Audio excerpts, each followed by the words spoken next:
Well, hey, welcome back to another episode here on Third Coast Reptile. Today, it's early December, so you may be seeing some of those animals of yours hiding, burrowing, and not really moving around a lot. Well, what does that mean? What's going on with them? Well, it's actually a really cool defense mechanism, survival mechanism for them to stay alive. It's called brumation. Today we're going to talk about brumation and the differences between brumation and hibernation. So we're going to go over all that stuff today. Let's get started and define those definitions right now.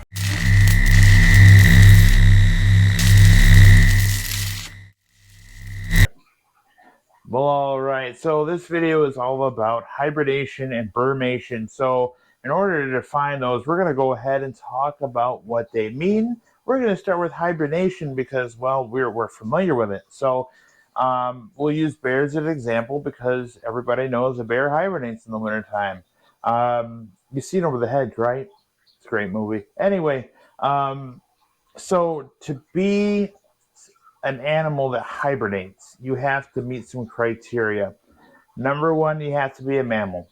Number two, you eat a lot before you go to sleep because your metabolism slows when you hibernate. So you eat all this food, it'll last you a long time when you're not out and about hunting. So the metabolism's slow, you're eating all this food, it'll store up for the wintertime. That's how they survive. It's a survival tactic because the temperatures drop, there's not going to be many opportunities to eat. So they hibernate. So they have to be a mammal.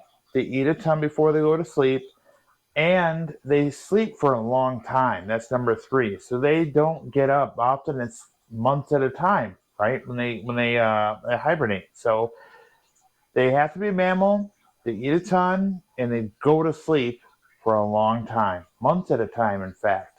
And the fourth thing that you have to understand about hibernation is that they don't wake up during this period for anything. They don't go to the bathroom. They don't do any of that stuff. They are out cold, literally out cold. That's actually a very punny term. So those are the things that distinctively define hibernation. All right, so now we've talked about hibernation. Let's talk about brumation. So the difference between hibernation and brumation is simply it affects reptiles, some amphibians, and insects. So those are the first difference. Number two, they go to sleep the same way that the mammal counterparts do, but they don't eat a ton before they do. So they don't eat a lot. That's the second thing prior to bird mating. Number three, they go to sleep for shorter periods of time. You're talking weeks as opposed to months at a time, or like maybe a month in total.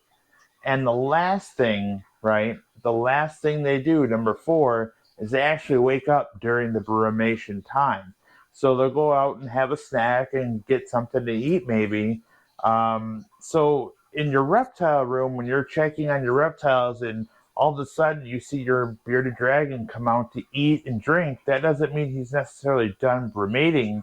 It just might be one of those wake up periods, and you have to be patient with them and wait for them to come back. So that's your pretty much that's in a nutshell your definition, right? So it has to be a reptile, amphibian, or cricket. Cricket. It has to be an insect. Number two, they don't eat prior to going to sleep. Number three, they go to sleep for shorter periods of time. And number four, they don't wake up, or they actually wake up during the brumation period. So those are the distinct differences between brumation and hibernation. Now, this is like, it's an amazing thing that they do. This is a survival tactic of all survival tactics. I don't know if you see it on like YouTube or Instagram or Facebook, whatever social media. There's documented times when like snapping turtles are below ice and they're just living there. And in fact, some turtles actually stop their heart rate completely. Their heart is not beating when they're in this brumation period. It's insane. It's nature at its finest here, guys. This is like you want to talk about like a real survivalist. Um, animals and reptiles alike are survivalists, absolute survivalists, really hardcore stuff here. This is science at its like highest peak for me. Learning about this stuff is crazy. In fact, there's another category I'm going to talk about right now that, in addition to brumation and hibernation, there's actually another term called estivation. And estivation is slightly different than the other two terms based on the fact that you actually don't sleep for a long period of time, but it actually is just a reduction in your metabolism rate. So this occurs in humans, desert tortoises, crocodiles, and snails. Um, and what happens for the crocodiles, tortoises, and snails is during those hot summer months, they actually burrow and hide for long periods of time until the conditions get better. During that time, they are allowed to eat. They just don't eat as much because their metabolism rate is slow. For humans, rather, this actually happens now in the wintertime. So when you're not hungry, you say, "No, dear, I'm masturbating right now," and see if she understands what you're saying. I highly doubt it. She's gonna look at you weird. Ugh. But anyway, that is a bonus information for you today on the Reptile Channel.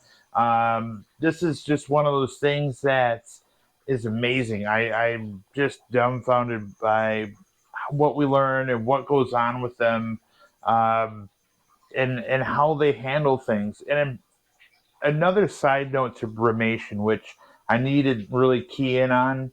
Um, if your animal is capable of brumating, allow them to do so. It's part of their natural cycle. It's what they do in the wild. Um, don't interrupt them. Don't keep them awake. Don't try to like force feed them.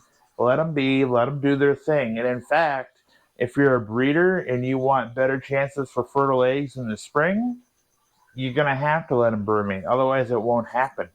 And that happens in a lot of species. So brumation is a great thing. It's something that's a little scary if you're not familiar with it, but it's necessary. It's part of their cycle. It's what they do in the wild, and that's what we want to mimic here in the reptile room. So anyway, just thanks for watching. I know that I had talked about doing a QR code episode.